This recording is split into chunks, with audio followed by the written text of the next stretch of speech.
Bismillahirrahmanirrahim. Assalamualaikum warahmatullahi wabarakatuh.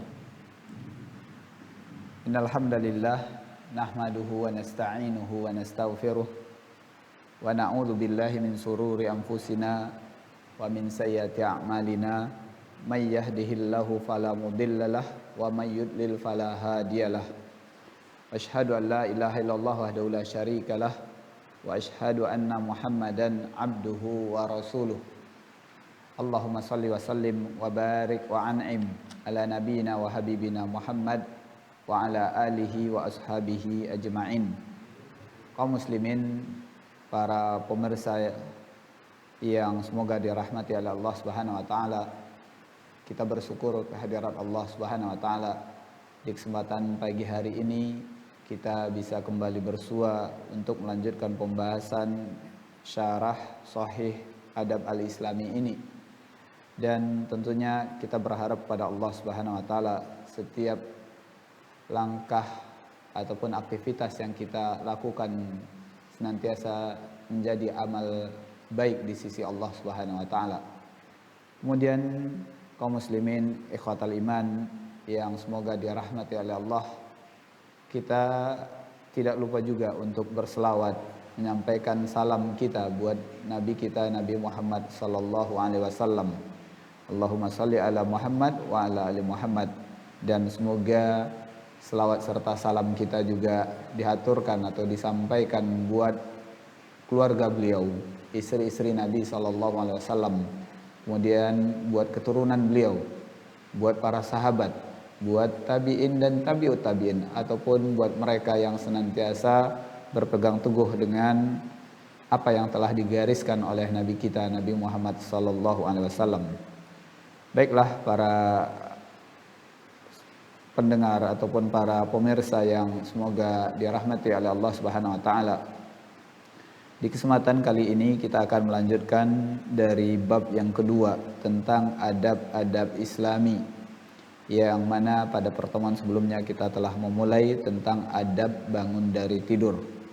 Kaum muslimin, untuk kesempatan kali ini kita akan mengambil dari adab yang kedua, yaitu tentang adab qada'il hajah, adab ketika buang hajah. Kaum muslimin yang dirahmati oleh Allah Subhanahu wa taala, adab qada'il hajah yang dimaksud adalah setiap adab atau segala adab-adab yang semestinya dilakukan oleh seorang muslim ketika dia menyelesaikan hajatnya, baik itu buang air kecil ataupun buang air besar. Kaum muslimin, di dalam kitab ini kita dapatkan pembahasan yang pertama tentang adab buang hajat. Ini adalah az-zikru 'inda dukhulil khala'. Az-zikru 'inda dukhulil khala', yaitu mengucapkan zikir ketika hendak masuk ke toilet atau ke kamar mandi atau ke tempat buang hajah. Baiklah kaum muslimin, di dalam pembahasan ini beliau pertama sekali membawakan dalil dari hadis Nabi sallallahu alaihi wasallam yang diriwayatkan oleh Imam Bukhari dan juga Imam Muslim. Kata beliau, fa fi sahihaini an Anas ibn Malik radhiyallahu anhu qala kana an-nabiyyu sallallahu alaihi wasallam idza dakhala al-khala'i qala Allahumma inni a'udzubika minal khubuthi wal khaba'ith. Kemudian beliau mengatakan, wa fi riwayatil Bukhari idza arada an yadkhula. Jadi ada dua riwayat karena memang hadis ini terdapat di dalam kitab Sahih Bukhari dan juga Sahih Muslim. Maka beliau menjelaskan bahwasanya berdasarkan riwayat yang terdapat di dalam Sahih Bukhari, maka Al-Imam Al-Bukhari mengatakan idza arada an yadkhula. Kaum muslimin yang dirahmati oleh Allah Subhanahu wa taala, di dalam hadis ini kita lihat bahwasanya dahulu Nabi Shallallahu Alaihi Wasallam kalau seandainya beliau hendak masuk ke khala atau ke tempat buang hajat, maka Nabi Shallallahu Alaihi Wasallam membaca doa atau zikir, Allahumma inni a'udzubika minal khubuthi wal khaba'ith.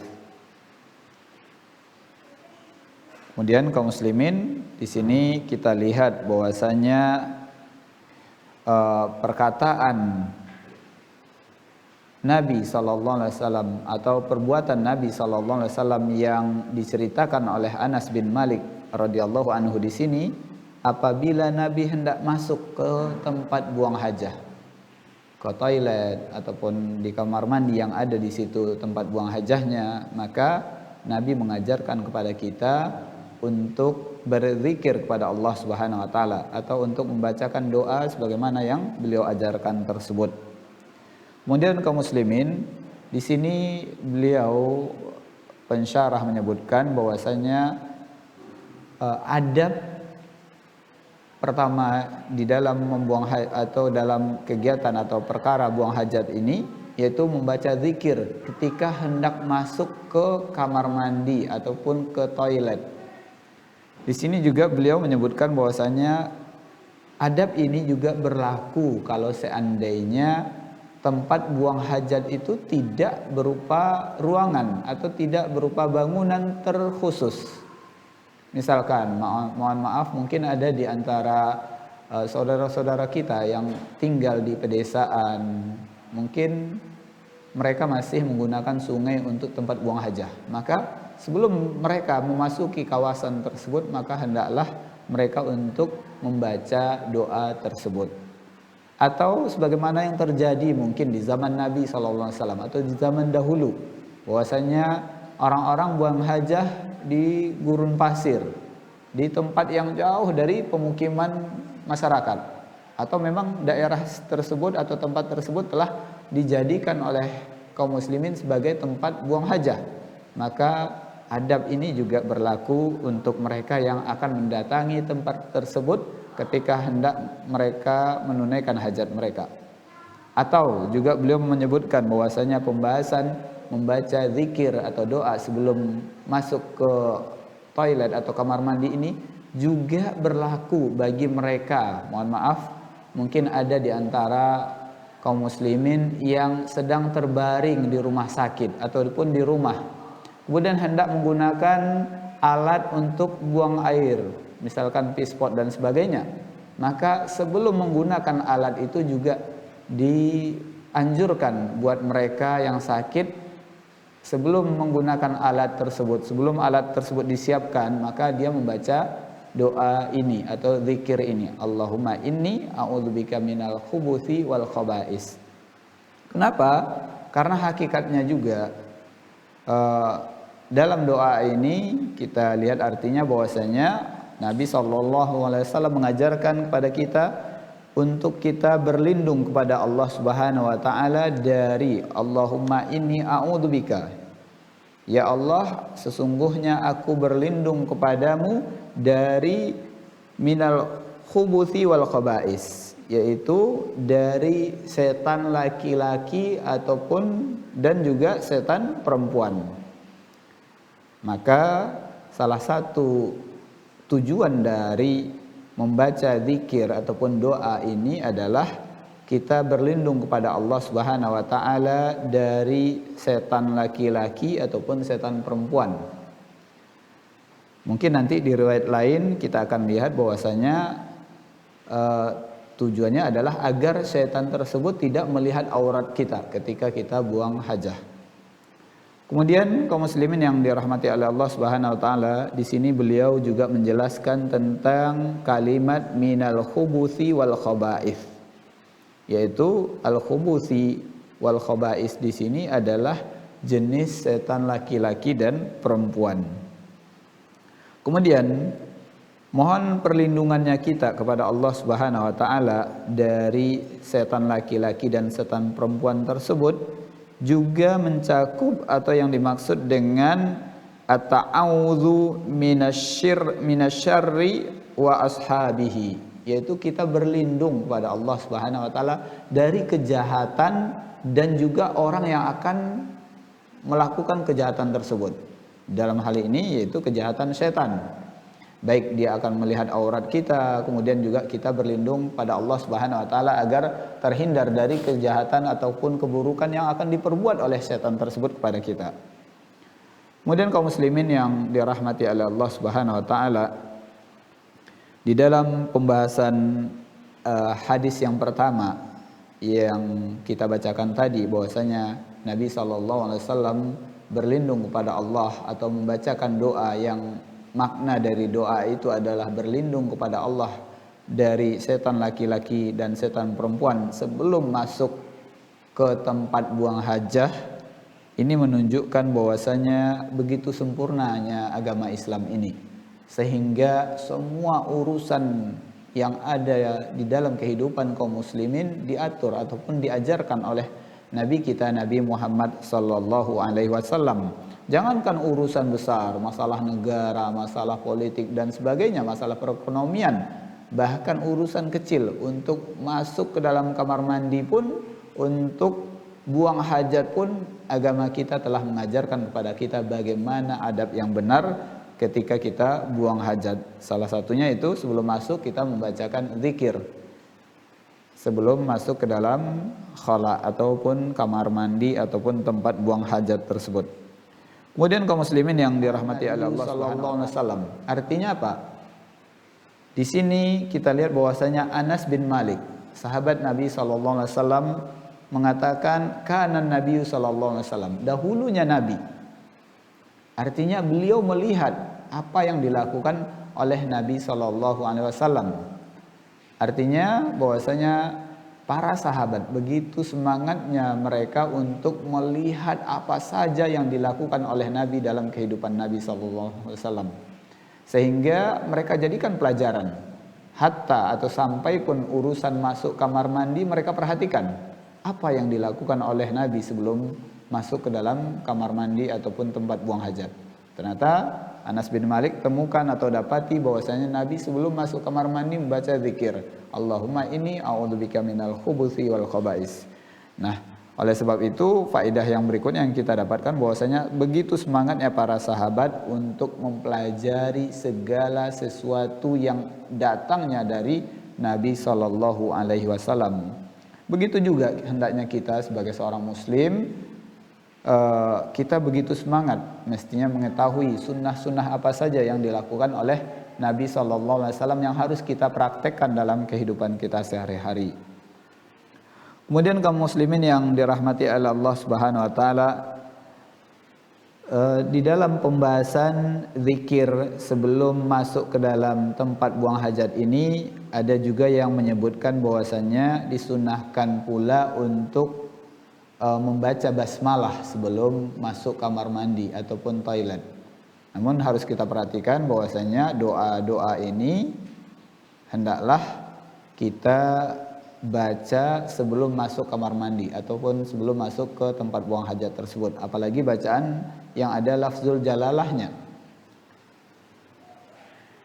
Kaum muslimin yang dirahmati oleh Allah Subhanahu wa taala, di sini disebutkan ammad dalilu alal basmalah. Adapun dalil tentang bacaan bismillah sebelum masuk kamar mandi ataupun toilet adalah ma rawahu Abu Daud wa huwa hasan bi syawahidihi.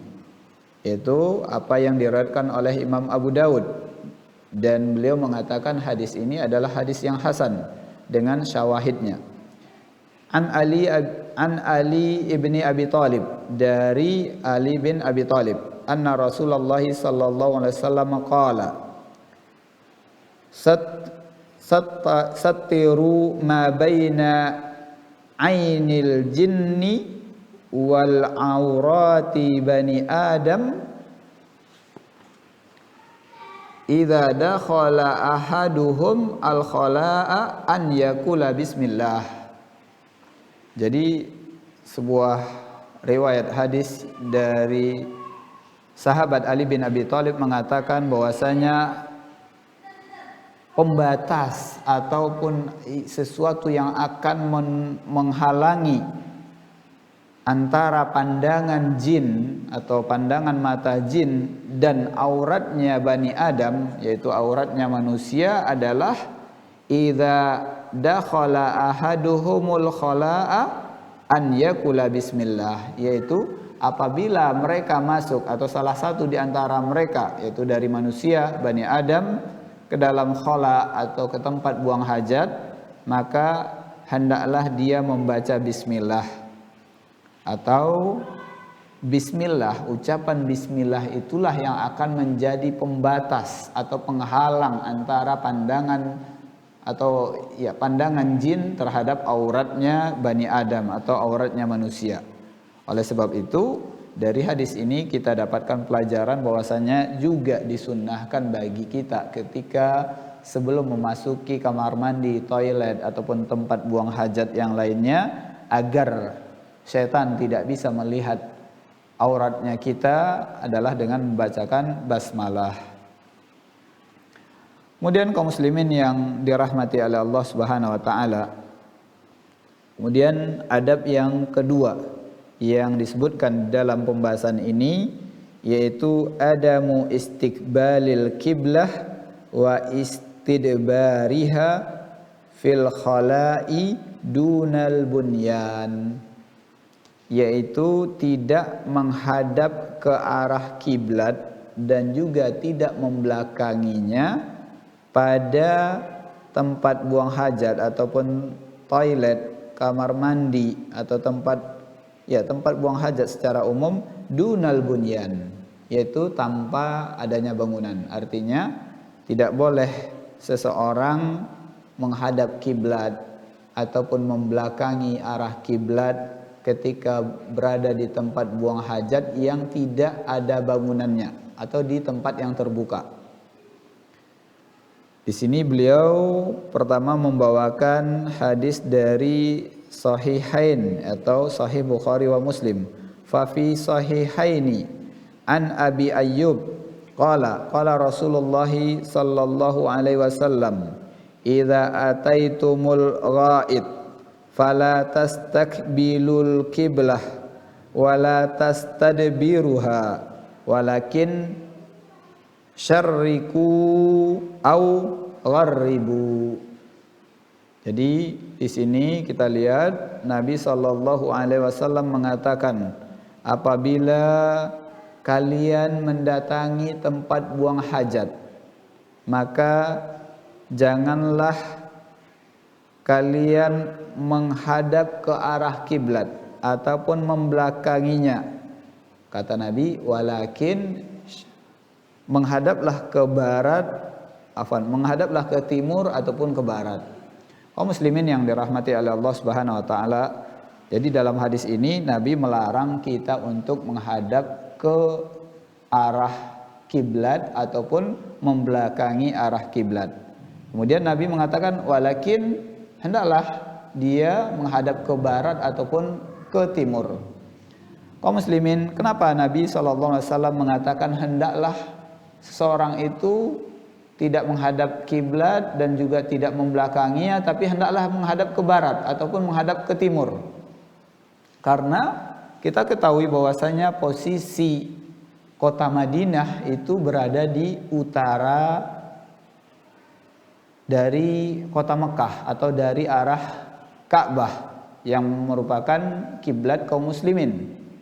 Maka kalau seandainya menghadap kiblat itu berarti orang-orang yang berada di kota Madinah artinya dia menghadap ke selatan, karena kota Madinah itu berada di utaranya kota Mekah.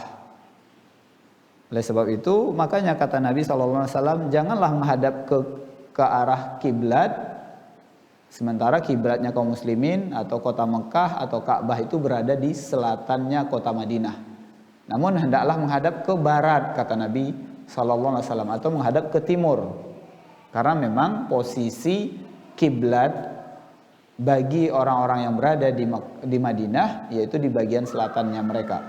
Namun bagaimana dengan kita yang tinggal di Indonesia, sementara kita ketahui bahwasanya kiblat ataupun arah kota Mekah, Ka'bah itu berada di arah baratnya Indonesia. Maka tentu yang dimaksud di sini atau kita menyesuaikan dengan kondisi kita. Bahwasanya kalau seandainya kita yang berada di Indonesia ini arah kiblat tersebut berada di arah barat kita, hendaklah kita memalingkan ke arah utara ataupun ke arah selatan. Kaum muslimin yang dirahmati oleh Allah Subhanahu wa taala, kemudian catatan berikutnya, larangan Nabi sallallahu alaihi wasallam ini agar bagi orang-orang yang sedang ataupun melakukan buang hajat itu tidak menghadap ke arah kiblat ataupun tidak membelakanginya, yaitu berlaku untuk mereka yang melakukan aktivitas tersebut di tempat yang tidak berupa bangunan. Maka di sini beliau menjelaskan bahwasanya larangan ini berlaku untuk tempat-tempat buang hajat yang tidak ada bangunannya. Kaum muslimin yang dirahmati oleh Allah Subhanahu wa taala, kemudian masih di dalam pembahasan menghadap kiblat ataupun membelakangi kiblat dalam perkara buang hajat. Di sini disebutkan sebuah riwayat yang datang dari Sunan atau yang terdapat di Sunan Abu Daud. Kemudian disebutkan wa fi Sunani Abi Daud wa huwa hasan bi syawahidihi, dan hadis ini hadis hasan dengan syawahidnya. An Marwan Al-Asfari qala ra'aitu ibni Umar anakha rahilatahu mustaqbilal qiblah summa jalasa yabul. Jadi sahabat Marwan ini melihat Ibni Umar kemudian duduk atau mendudukkan hewan tunggangannya. Kemudian Ibni Umar duduk atau jongkok untuk buang air kecil di balik atau di balik di samping hewan tunggangannya yang sedang duduk tadi. Kemudian sahabat Marwan ini mengatakan, "Fakultu ya Aba Abdurrahman, alaysa qad nuhiya an hadza?" Wahai Abu Abdurrahman. Jadi kunyahnya Ibnu Umar itu adalah Abu Abdurrahman. Wahai Abu Abdurrahman, bukankah dilarang kita untuk melakukan perkara seperti ini? Maksudnya dilarang kita untuk buang hajat di tempat yang terbuka menghadap ke kiblat. Kemudian qala bala, kata Ibnu Umar, iya benar gitu. Bahwasanya Ibnu Umar juga meyakini atau membenarkan bahwasanya dilarang seseorang buang hajat menghadap kiblat di tempat terbuka tanpa adanya bangunan. Kemudian beliau mengatakan, innama nuhi an dzalika fil fadha fa idza kana bainaka wa bainal qiblah syai'un fala ba'sa. Maka kata Ibnu Umar, benar kita dilarang untuk perkara tersebut di fadha, fil fadha. Al-fadha maksudnya di sini adalah di gurun pasir yang terbuka. Jadi kata Ibnu Umar, benar kita dilarang untuk buang air kecil ataupun buang hajat menghadap kiblat di gurun pasir atau di tempat yang terbuka. Kemudian kata Ibnu Umar, kalau seandainya antara engkau dengan kiblat itu ada sesuatu yang menghalangi, maka tidak mengapa. Sementara tadi kita ketahui bahwasanya Ibnu Umar jongkok atau duduk buang air kecil itu dihalangi oleh tunggangannya. Maka beliau mengatakan di sini, atau Ibnu Umar mengatakan tidak mengapa bagi seseorang yang buang air kecil ataupun buang hajat, kalau seandainya ada sesuatu yang membatasinya dengan arah kiblat tersebut. Maka pembahasan ini atau larangan menghadap kiblat ataupun membelakanginya ini berlaku di tempat yang terbuka yang sama sekali tidak ada sesuatu yang menghalangi kita ketika buang hajat dengan arah kiblat. Ya, kaum muslimin yang dirahmati oleh Allah Subhanahu wa taala, pembahasan yang selanjutnya yaitu adab yang ketiga. Adamu istiqbali mahabirih, itu dilarang kita untuk menghadap ke arah angin ketika buang hajat. Dan beliau di sini membawakan hadis Nabi sallallahu alaihi wasallam yang diriwayatkan oleh Ibnu Abbas yang ditulis atau terdapat di Sahih Imam Muslim. Yaitu hadis ini lumayan sangat terkenal bagi kita kaum muslimin. Hadis tentang ketika Nabi sallallahu alaihi wasallam melewati dua buah kuburan. Qala marra Rasulullah sallallahu alaihi wasallam ala kuburaini faqala innahuma yu'adzabani. Kemudian Nabi ketika melewati dua buah kuburan tersebut, maka Nabi mengatakan sesungguhnya mereka berdua, yaitu penghuni kubur tersebut, sedang diazab. Wa ma yu'adzabani fi kabirin. Tidaklah mereka itu atau yang orang yang penghuni dua kuburan ini diazab itu karena perkara yang besar. Namun kata Nabi, amma hadza fakana la yastanzi'u an baulihi. Adapun yang satu ini atau salah satu di antara dua kuburan tersebut, Nabi mengatakan bahwasanya penghuni kubur ini dia itu diazab dikarenakan dia tidak benar di dalam istinja atau membersihkan setelah dia buang air kecil. Maka hadis inilah yang beliau bawakan tentang dalil bahwasanya adanya larangan kita ketika buang air kecil terutama menghadap atau mengarah ke arah angin, artinya melawan arah angin. Karena kenapa? Karena kalau seandainya kita melawan arah angin, akan ada kemungkinan seseorang ketika buang air kecil tersebut, maka angin akan menghembus ke arah dirinya, sehingga ketika dia buang air kecil tersebut bisa jadi pipisnya atau buang air kecilnya itu akan mengenai kakinya ataupun pakaiannya. Jadi oleh sebab itu dilarang bagi kita ketika buang hajat itu mengarah ke arah angin atau melawan arah angin. Kaum muslimin yang dirahmati oleh Allah Subhanahu wa taala, tentunya perkara ini sangatlah harus kita berhati-hati dengannya agar ketika kita buang air tidak ada sesuatu yang tersisa yang akan mengenai tubuh kita ataupun pakaian kita. Dan di dalam pembahasan ini juga seorang muslim dituntut untuk benar-benar di dalam beristinja atau dalam bersuci setelah buang hajat. Karena kenapa?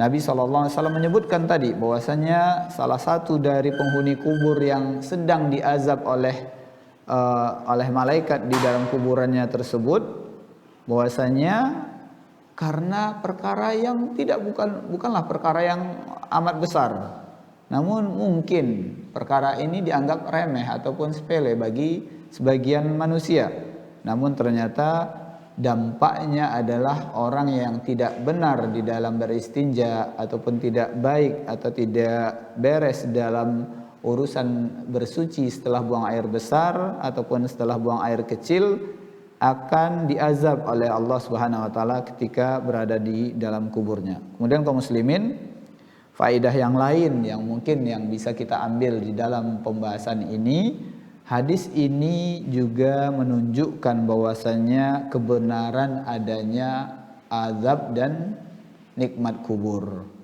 Bahwasanya kita lihat bahwa Nabi SAW mengatakan salah satu dari dua kuburan yang sedang dilewati oleh Nabi tersebut adalah kuburan orang yang tidak benar dalam beristinja atau bersuci setelah buang air kecil, kemudian Allah mengazab orang tersebut di dalam kuburannya. Ini menunjukkan bahwasanya siksa kubur ataupun nikmat kubur tersebut benar-benar adanya. Kemudian kaum muslimin yang kami muliakan, pembahasan selanjutnya yaitu adab yang keempat di dalam adab-adab buang air kecil atau adab-adab di dalam buang hajat. Adab yang keempat adalah tarkut takallumi, meninggalkan berkata-kata atau berbicara, bizikri au bighairihi, baik itu dengan kata-kata yang merupakan bentuk zikir atau kalimat-kalimat thayyibah ataupun dengan perkara-perkara ataupun ucapan-ucapan yang lain. Maka kita lihat kaum muslimin bahwasanya adab yang keempat ini kita dilarang atau diharuskan untuk meninggalkan berbicara, baik itu ngobrol sama orang lain ataupun kita sendiri membaca, mengucapkan zikir-zikir tertentu ataupun berbicara sendiri ataupun dengan perkara-perkara yang lain. Atau kita dapati banyak atau kita ketahui banyak di antara kaum muslimin yang terkadang yang sedang berada di dalam kamar mandi ataupun di toilet dia bernyanyi. Ini lebih-lebih lagi nih permasalahannya.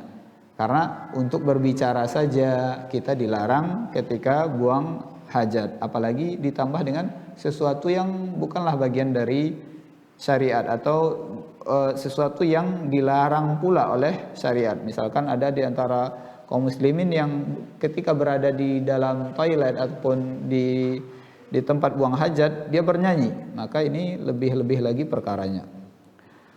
Kaum muslimin yang dirahmati oleh Allah Subhanahu wa taala, di sini beliau membawakan riwayat dari Imam Muslim, rawa Muslim an Abi Umar,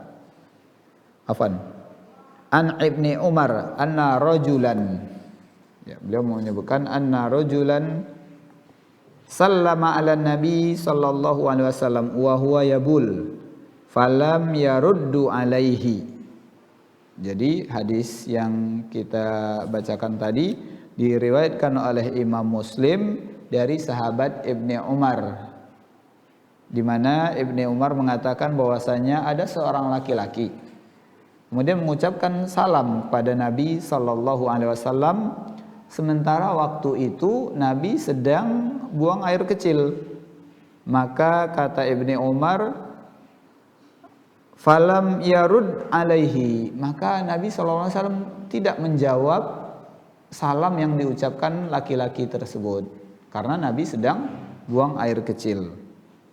Maka di sini penulis menyebutkan bahwasanya ini dalil yang menunjukkan larangan atau hendaklah seorang muslim ketika berada di tempat buang hajat ataupun ketika buang hajat untuk tidak berbicara ketika buang hajat, baik itu berbicara itu dalam rangka berbicara dengan orang lain ataupun mengucapkan zikir ataupun dengan kata-kata yang lain, bahkan menjawab salam juga tidak dilakukan oleh Nabi sallallahu alaihi wasallam ketika beliau sedang buang hajat.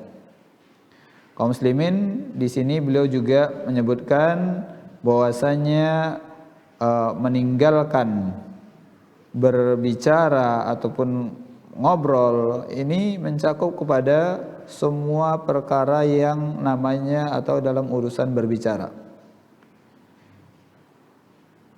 Kaum muslimin yang dirahmati oleh Allah Subhanahu wa taala, kita bisa ambil pelajaran bahwasanya Nabi sallallahu alaihi wasallam tidak menganjurkan kita untuk mengucapkan sesuatu, bahkan juga tidak menganjurkan bagi kita untuk menjawab salam orang yang mengucapkan salam kepada kita di saat kita berada di kamar kecil ataupun sedang buang hajat. Kemudian kaum muslimin yang dirahmati oleh Allah Subhanahu wa taala, adab yang selanjutnya yang kelima, yaitu takrimul yadil yumna an massil farj, yaitu kita dianjurkan atau diperintahkan oleh syariat agama Islam untuk memuliakan tangan kita atau tangan kanan kita untuk tidak menyentuh atau memegang kemaluan ketika buang air ataupun ketika buang hajat. Jadi hendaklah kita memuliakan tangan kanan kita untuk tidak menyentuh kemaluan ketika buang hajat. Di sini beliau penulis membawakan riwayat dari Sahih Bukhari dan Sahih Muslim.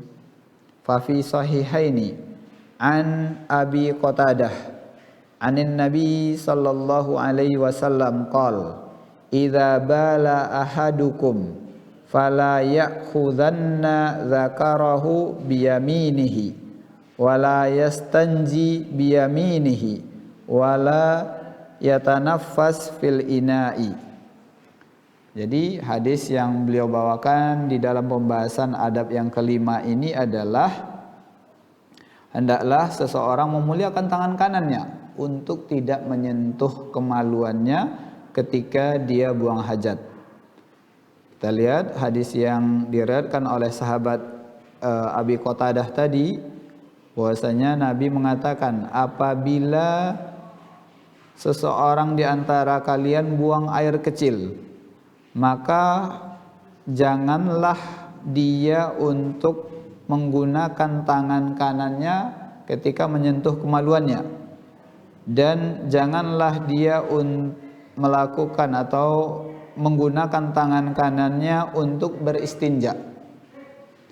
Kemudian janganlah seseorang bernafas ketika minum di bejana. Jadi hadis ini menyebutkan bahwasanya larangan Nabi SAW untuk tidak menyentuh kemaluan dengan tangan kanan. Artinya apa?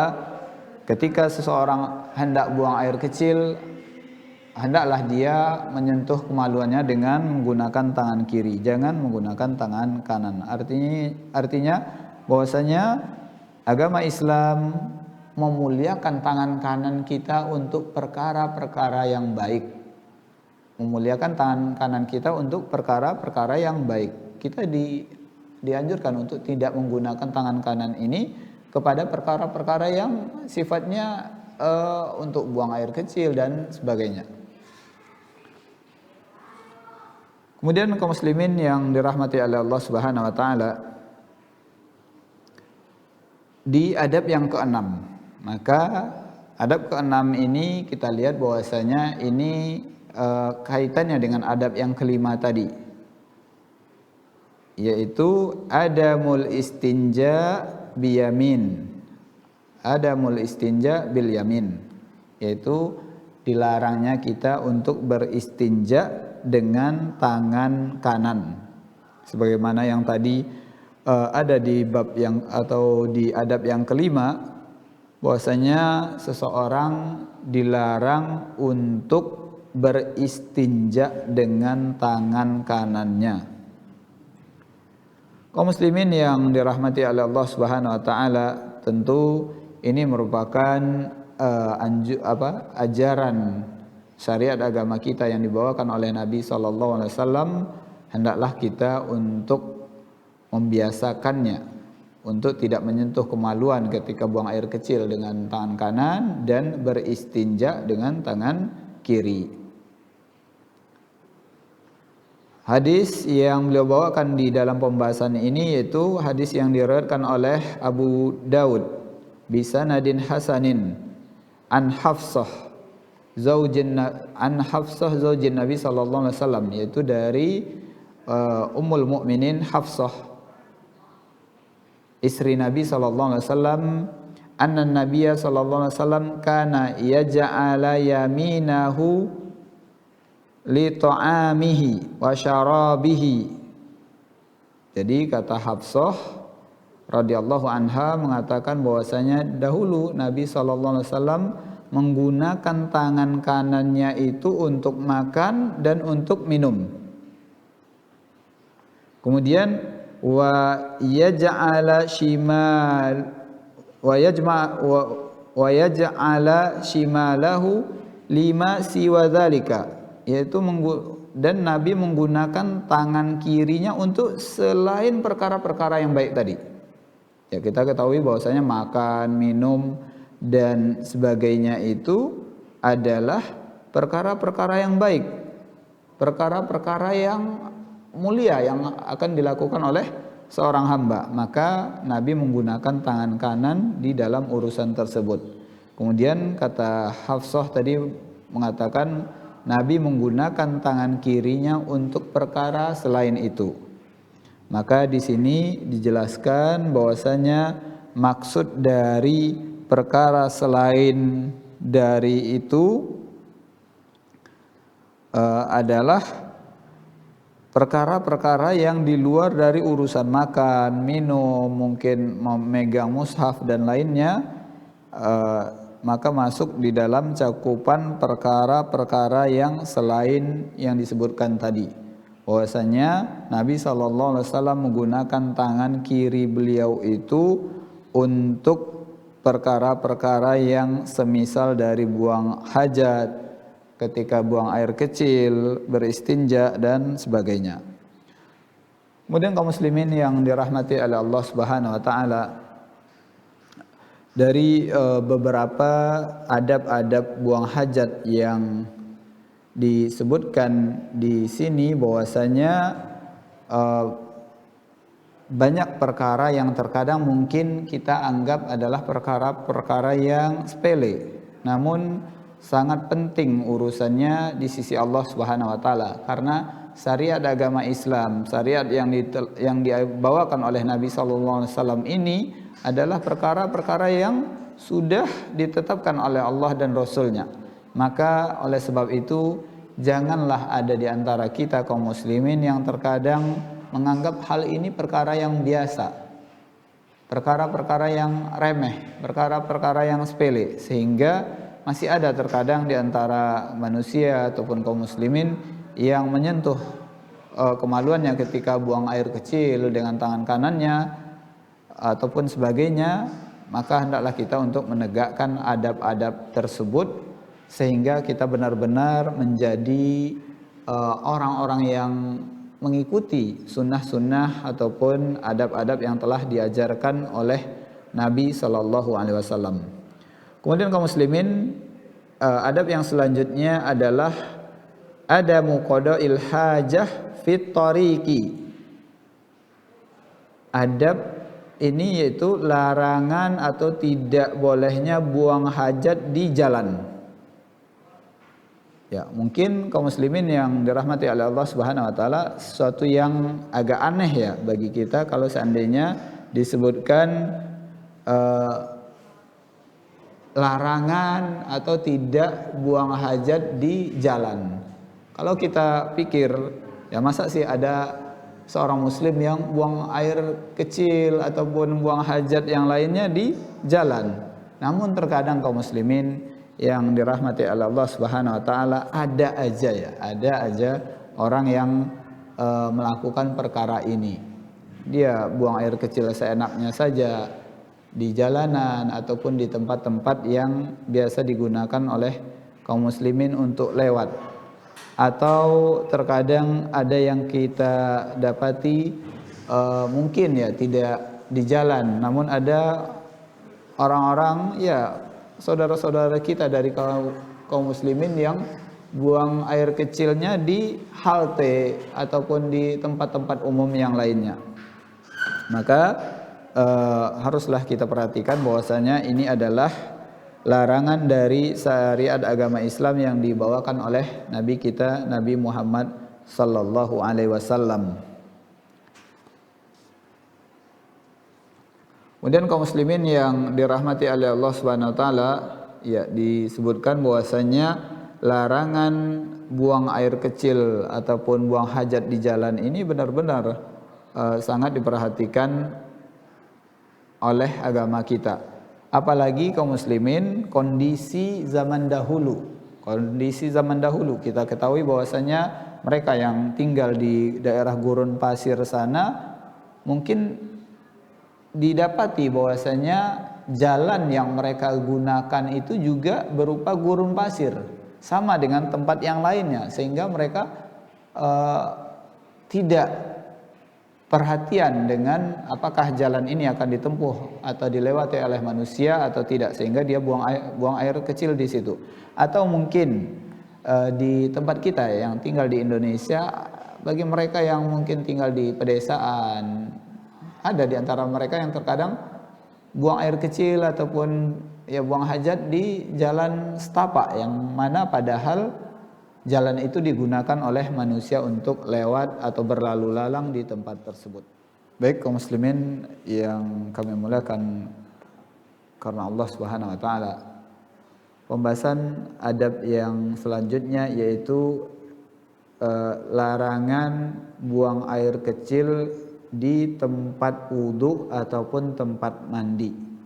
Kaum muslimin yang dirahmati oleh Allah Subhanahu wa taala, diriwayatkan oleh Ahlus Sunan disebutkan bahwasanya di sanadin hasanin, yaitu hadis ini dihukumi atau dinilai dengan sanad yang hasan, an Abdullah ibn Mughaffal anin nabiy sallallahu alaihi wasallam qala la yabulanna ahadukum fi mustahammihi fa inna amatal waswasa minhu. Jadi kata Nabi sallallahu alaihi wasallam, janganlah seseorang di antara kalian buang air kecil di kamar mandi atau tempat mandinya, karena sesungguhnya di situ akan memunculkan rasa was-was.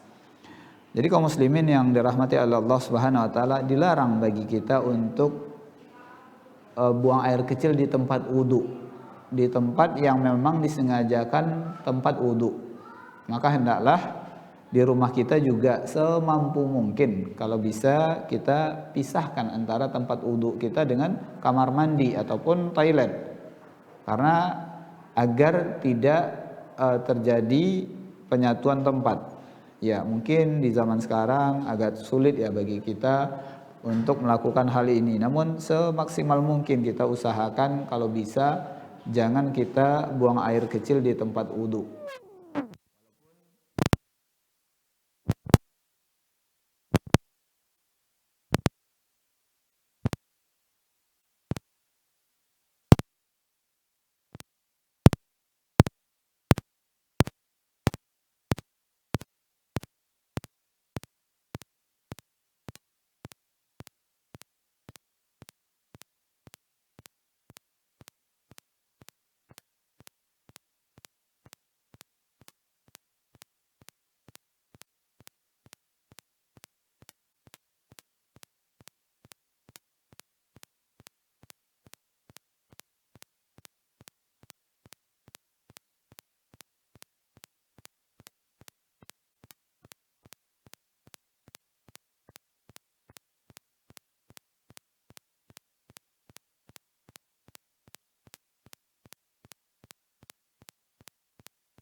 Tersebut atau di lantai bagian yang pojok-pojoknya dan sebagainya.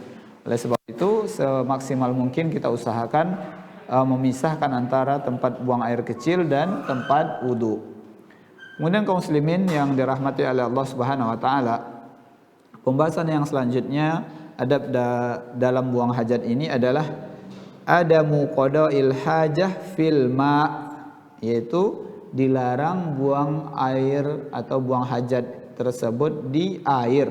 Yang dimaksud di sini adalah air yang tergenang.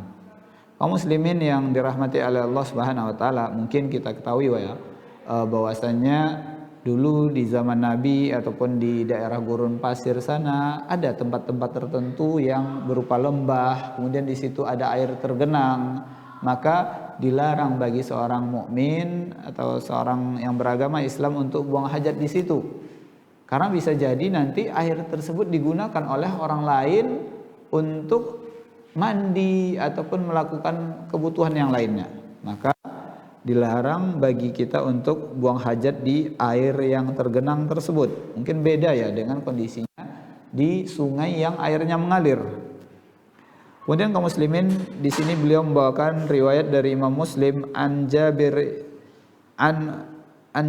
radhiyallahu anhu an Rasulillah sallallahu alaihi wasallam annahu naha an yabula fi ma'ir raqid.